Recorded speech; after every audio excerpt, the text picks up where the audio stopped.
Under the cold lights of Monte Carlo, two men walked toward destiny. One an unbeaten wrecking machine, the other a hardened survivor, fighting for a dream that had been denied too many times. Gennady Golovkin emerged first, calm as stone, the Kazakh destroyer with a smile that never reached his eyes. Behind him trailed an aura made of 18 straight knockouts, a reputation built on broken ribs and silenced arenas. Across from him stood Martin Murray, the pride of St. Helens, a man carved from battles most never saw. He had tasted heartbreak before, controversial decisions against champions, close calls that slipped through his fingers, and tonight he carried all of England on his back. The crowd murmured with a strange tension, admiration for Murray's resolve, fear for what Golovkin might do. As the referee reminded them to keep it clean, their eyes never left each other. No smiles now, no uncertainty, no turning back. The bell rang, and instantly the tone changed. Golovkin stalked without rushing, cutting the ring like a hunter tightening a noose. Murray jabbed, circled, dipped, and survived the early heat with a craftsman's touch. But Golovkin's punches weren't just shots, they were warnings. Tap, tap, tap, then boom, sudden power rising like a wave.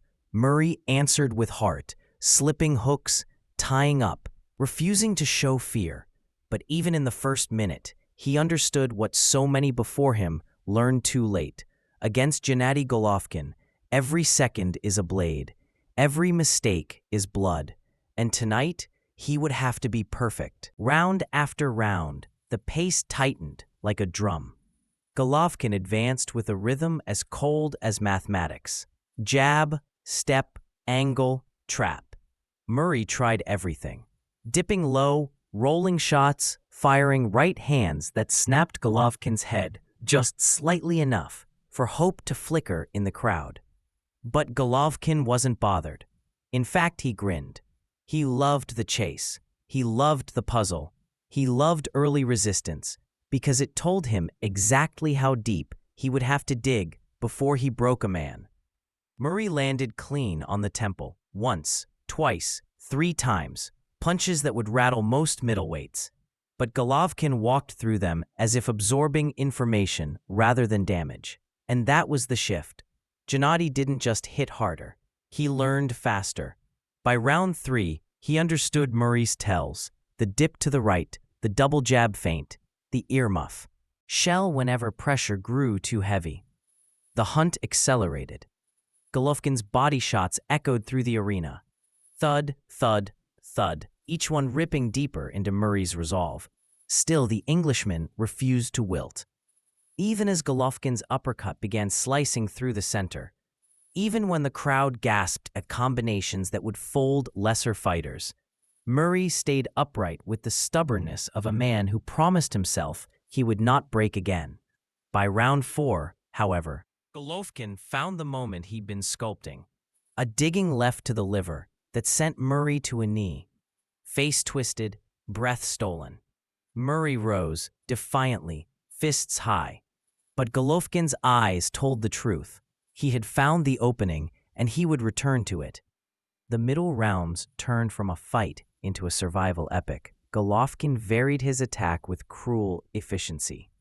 Uppercuts, when Murray ducked, hooks, when he raised his guard, and that merciless left to the body, whenever Murray froze long enough to breathe. Murray's courage became the story. He was hurt repeatedly, rocked by right hands, lifted by uppercuts, driven backward by punches that sounded like someone swinging a bat into wet sand. Yet every time Golovkin moved in to finish, Murray tied him up, bought seconds, built small islands of survival. The commentary team marveled at the punishment Murray endured. Golovkin was landing nearly half his power shots, an absurd percentage for a man already considered the division's most savage puncher. But Murray did more than that. He wasn't just tough, he was skilled. Still, the tide was irreversible. Golovkin's pressure was the kind that wore down men mentally long before the body gave out.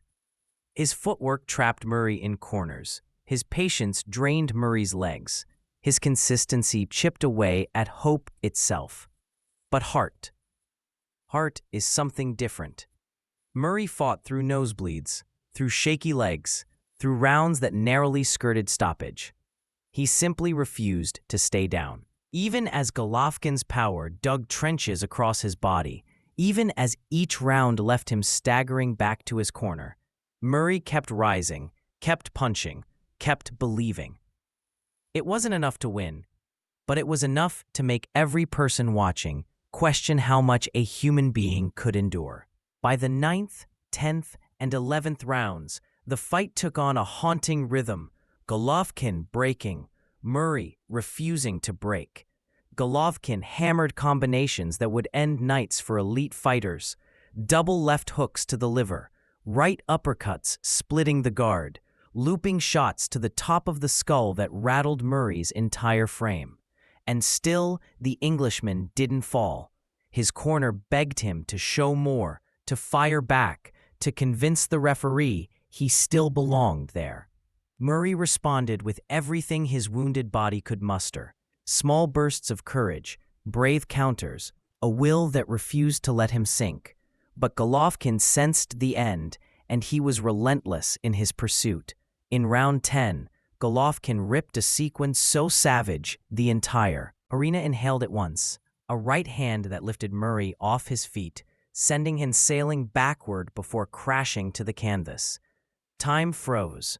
Murray blinked, dazed, trying to gather the pieces of himself, and he rose again.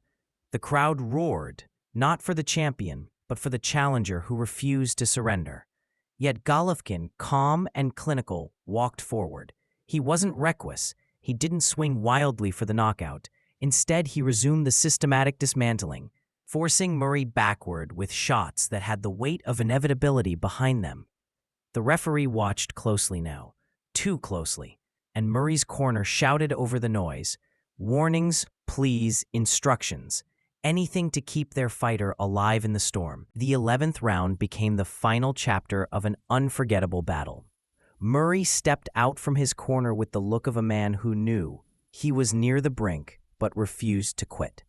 His legs trembled, his guard was slow to rise, and his breath came tight and uneven. But the heart was still there. Golovkin, smelling the end, closed in with quiet devastation. His punches weren't wild, they were precise, almost respectful in their finality. A right uppercut snapped Murray's head back. A left hook bent him sideways. Another body shot, cruel, deep, made him fold against the ropes, as if gravity had suddenly tripled. Murray tried to answer, swinging back with desperation, but the strength was gone. He was a man fighting on memory now, muscle memory, heart memory, the echo of every promise he made to himself. Golovkin unleashed one final sequence, short, brutal, efficient, that froze Murray in place. The referee stepped between them, arms wide, eyes stern. He had seen enough.